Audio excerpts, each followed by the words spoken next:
11.2 is about the properties of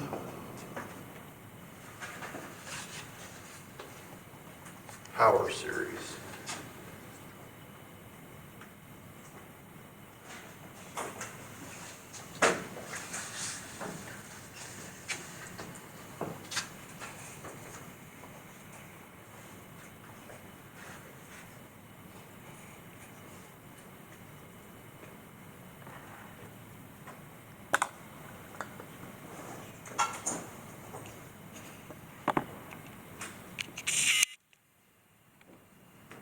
Make sure I got everything there correct.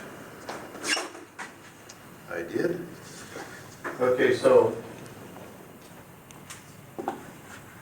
power series is a more general idea, a more general series. A Taylor series or a Taylor polynomial, that is a special case of a power series. Okay? This is one example of a power series. That makes sense? So for the power series, you have this constant out here, c sub k, times x minus a to the k power. When this c sub k is chosen this way, see these numbers? That's like the c sub k, right? This number in front here, this f triple prime of a over 3 factorial, that would be c sub 3 here. That make sense? When these coefficients are chosen in this way, it becomes a Taylor. If this one, we're stopping, this means it's finite. If it went infinite, it would be a series. So when these are chosen this way, it's a Taylor series. That is a special type of power series.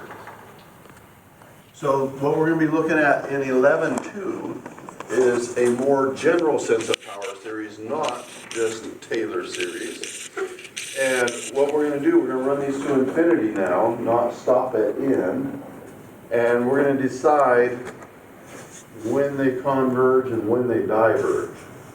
They're going to converge for certain values of x. And for other values of x, they're going to diverge. And we're going to take a look at that. So here we go. I'm going to get you an example up here soon.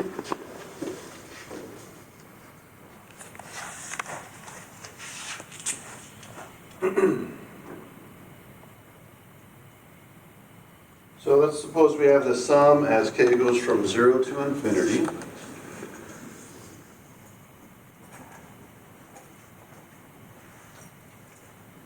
And we have -1 to the k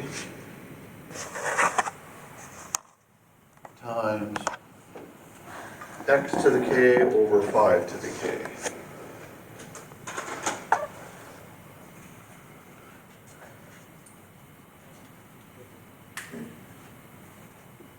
We want to determine when this, for what values of x, when this converges, just like we did in chapter 10 that we recently had an example. Just like that. We want to determine whether this converges or diverges.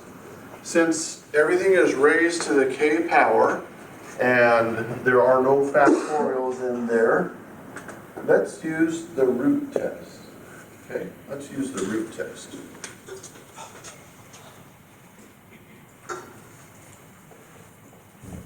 Now, because we have x in these, we didn't have x in chapter 10.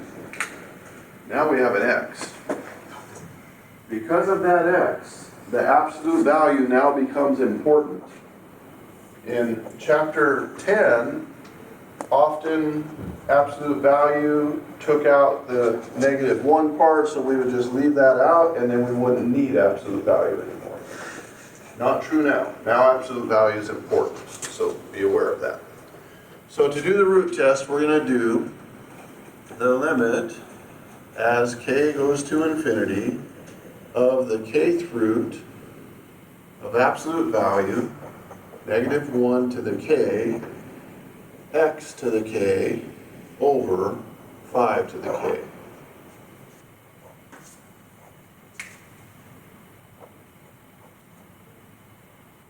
Now that negative 1 to the k, the absolute value does cancel that out. No matter what this piece gives us, absolute value is going to make it positive, isn't it? So we can throw that out. And the kth root cancels out these k exponents. So we have the limit as k goes to infinity of absolute value x over 5.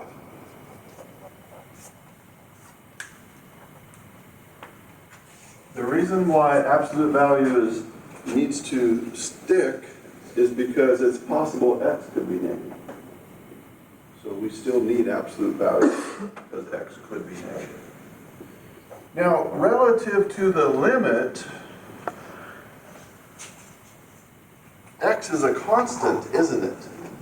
In terms of the limit is taking k to infinity, and we just, the kth root canceled out our k's.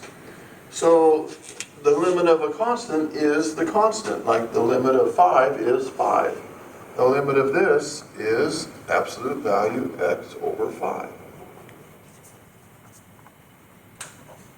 Now, the root test tells us a series converges when the, remember this is root test, so this is rho equals this. It converges when rho is what? Equals 0. Less than 1. Okay? It's on that sheet. When the root test comes out less than 1, it converges. So this converges when this limit, absolute value x over 5, is less than 1. Right? Now, do you remember from algebra? When an absolute value is less than a number, it goes in the middle. Whoops. Less than 1, greater than 1, negative 1, like that. Remember those days from algebra?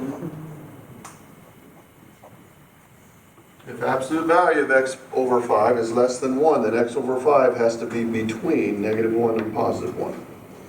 Now, solve for x, multiply by 5 on all of these.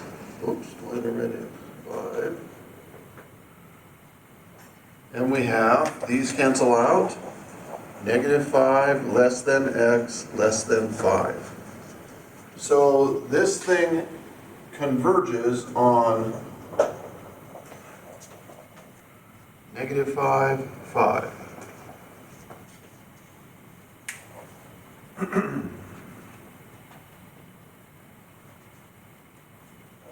not finished.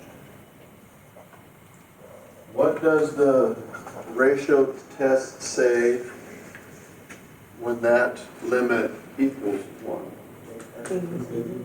Inconclusive.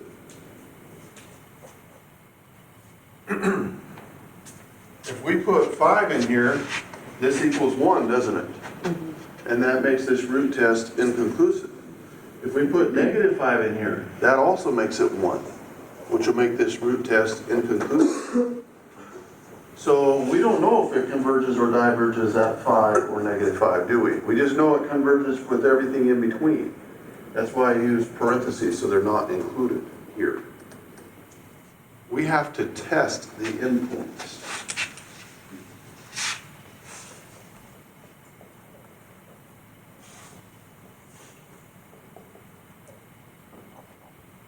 Okay, test the endpoints. I'll begin with negative 5. So x equals negative 5. Put one here to kind of separate that. So we got to go all the way back here and put negative 5 in for x. So that'll give us the sum as k goes from 0 to infinity of negative 1 times to the k times negative 5 to the k over 5 to the k.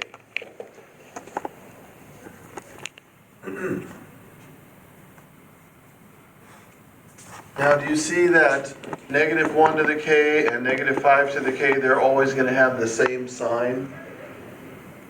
When they're raised to an odd, they'll be negative. When they're raised to an even, they'll be positive. So since they're always going to have the same sign when we multiply them, it's always going to work out positive, right? So that is equivalent to the sum as k goes from 0 to infinity of 5 to the k over 5 to the k. Those negatives cancel each other out. This divides and gives us the sum of 1, which by the divergence test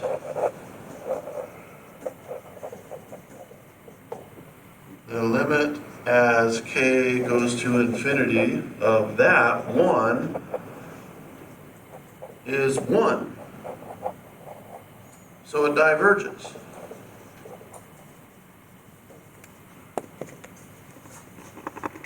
So at this endpoint, -5, this series diverges.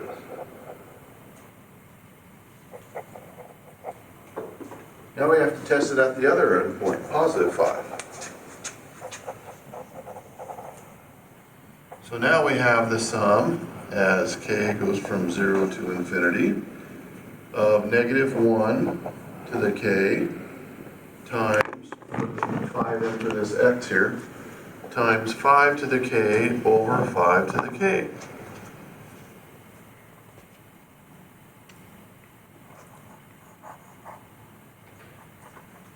These cancel each other out, and we have the sum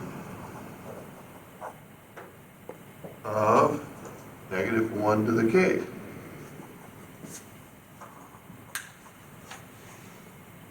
Will that sum approach a single value?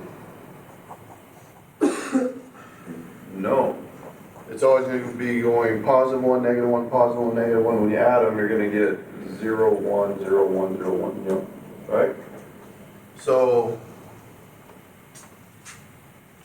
I mean, if you do the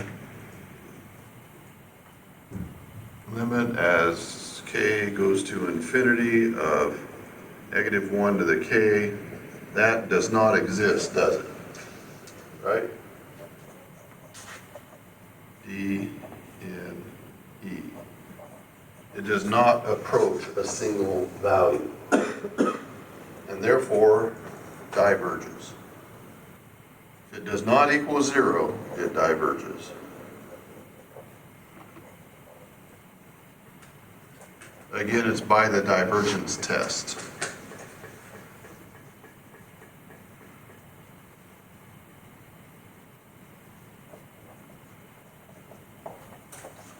So it diverges at both of the endpoints. Sometimes it will converge at both of the endpoints. Sometimes it will converge at one of them and diverge at the other. So you got to be aware of all those possibilities. Okay? So our answers here are diverges on -5 to 5. There's another thing in here called a radius of convergence.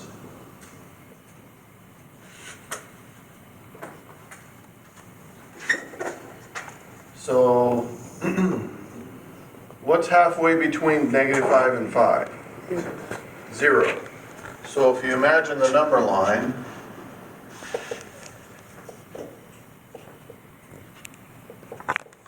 here's your midpoint, 0. It converges over to there and over to there. That is the radius of convergence. So it's 5. And here's how you can figure it out. Radius of convergence can be figured out with absolute value, take the right minus the, yes, 5 minus -5 divided by 2. 10 over 2, which is 5. So big R equals 5. Big R is your radius of convergence.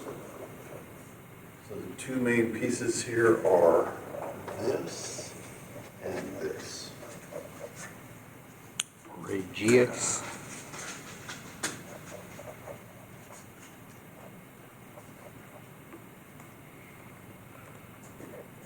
So what we're doing here is we're finding for which values of x does this converge. That's what we're finding. For which values of x will this converge?